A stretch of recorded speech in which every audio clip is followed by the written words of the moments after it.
Hello everybody and welcome back to another episode of the Points of Articulation. My name's Dave and it's Micro Machine March. So today I'm looking at the Star Wars Micro Machines Sun Crusher. And this was released for the Star Wars Micro Machines Epic Collection number 2, Jedi Search, and that came out around 1996.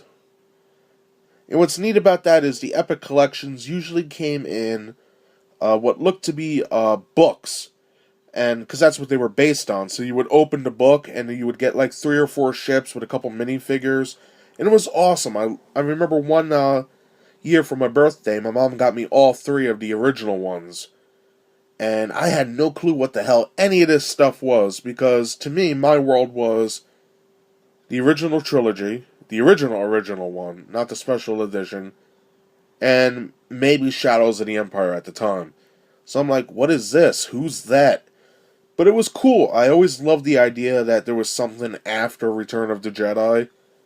And even though it's not canon anymore, it's cool to use your imagination and go, well, what if? But this ship, I would say it's the size of a fighter. Maybe not an X-Wing, but something along those lines.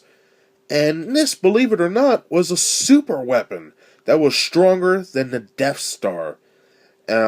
I don't know much about it, but what I do know is it does fire torpedoes, and instead of like a big laser or anything like that, and a torpedo would hit a sun, and the sun would explode, taking out the whole system. I had this as a child. Actually, this is my original one, I think. And I never knew what it was. It was before I bought it, it was before internet was big. So if you didn't have the book and read it, and trust me, what 7 or 8-year-old's gonna pick up a big book and read it? Like, I'm not into that. I was into video games and stuff like that. So, for the longest time, I didn't know what it was, but it looked cool. But now I know it was made by the Empire during the same time as they were building the first Death Star, and this thing was powerful. It could take several shots with that armor. It was pretty neat. And it fired resonance torpedoes, I believe, out of this section down here. And it was awesome. I like it a lot now that I know more about it. So we do have a lot to cover. We got a great mold. The paint is pretty decent. Brain fart, I forgot to mention the size. This ship is about a little under 2¼ inches long. So it's a nice tall ship. Very tall, in fact. Like, look at that. Here's X-Wing that I'm going to compare it to later. And you can see what a monster this is. Very nice. So, like I mentioned, we do have a lot to talk about. We got a decent mold, the paint is nice, so let's get this review started. Okay, kicking the review off looking at the mold, we have our cockpit, we have 4 laser cannons, very cool. We have our hatch to get in, and now we have this long section here. And on the back of that section we have our nicely detailed engines, very cool. What's neat is this long section has all these nice angles and lines. We have this nice detail here at the top. And this section is made there to hold the torpedo payload. And down here is where the torpedoes are supposed to come out. And that's detailed very nicely. Pretty cool. Nice little marks there. On the bottom we have our, On the bottom we have our peg port. This is a very nicely detailed ship. Very cool. And at the top, we do have a lot of detail too. Look at all these nice dots and lines. Very sharp. A great ship. I really like it a lot. The only thing I might have missed is the copyright, which is on the bottom of the ship. Right here on this little lip.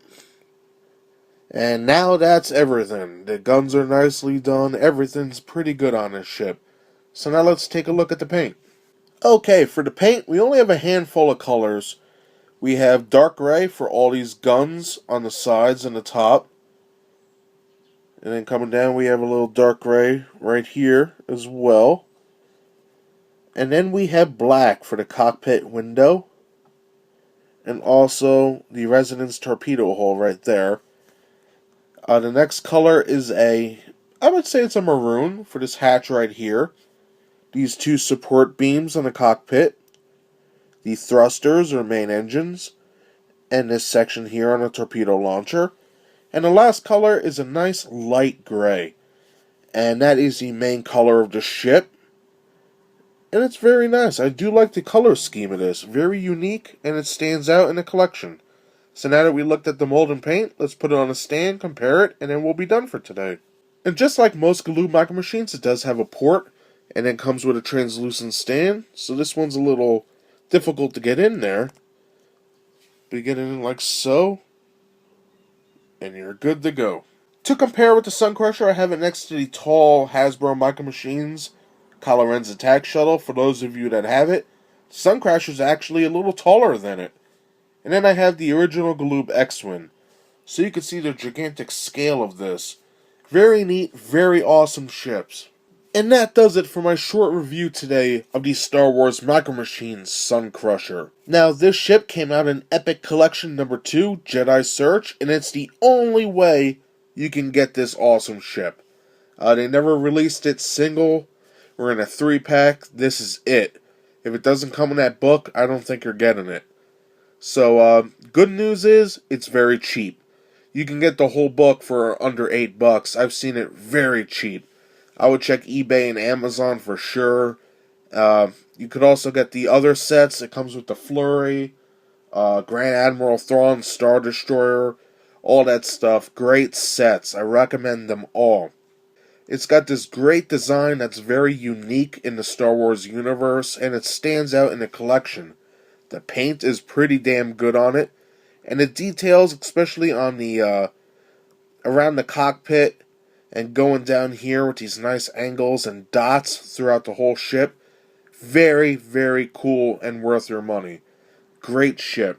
Now, before I end, just a reminder, besides the great detail, the size of the ship, I would say I'm going to stick to the a little under 2¼ inches long, and that's from the top gun all the way down to this launcher.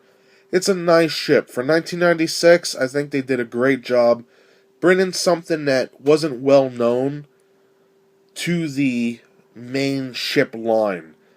And, that's what Galoob and Micro Machines is all about. Even today, they're making ships from Rebels and different movies that we never got before. And it's always nice to see something new and fresh in a collection, and I commend them for that. And that's all I have to say about that, so thank you very much for joining me. I hope you enjoyed my review. If you did, please hit that like and subscribe button for new reviews every Thursday. And remember, it's Micro Machine March. So every day this March 2017 up until the 31st, I'll have a new ship or vehicle review. So if you like Micro Machines, join me tomorrow. Again, thanks for watching, and I'll see you next time. Bye, everybody.